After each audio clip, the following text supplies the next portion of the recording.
Ahí ven el plano del eje del engranaje, tiene que coincidir ahí. Aflojamos.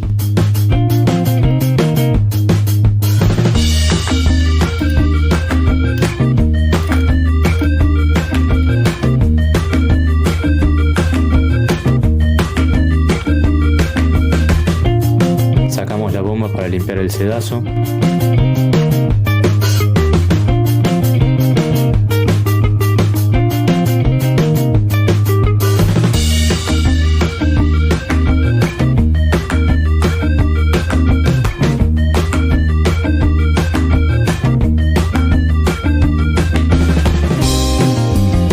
Vemos que atrapó algunas partículas, bien.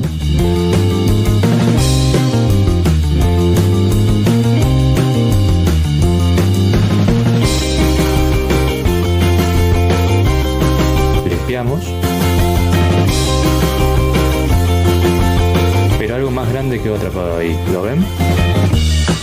Ahí, ahí.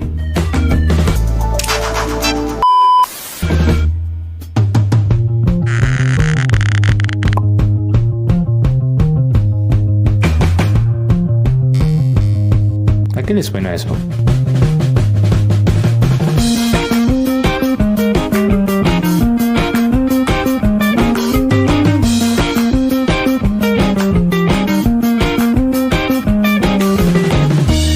Parece que encontramos de dónde viene.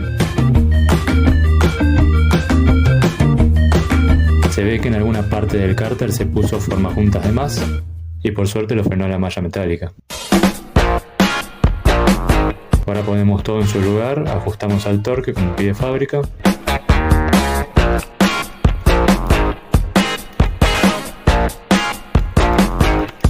Acuérdense de poner las guías, muy importante. Y con un poquito de grasa, para que quede pegada a la junta, la ponemos en la misma y nos cercioramos de que quede alineada en el contorno de todos los agujeros de los tornillos y el paso de aceite.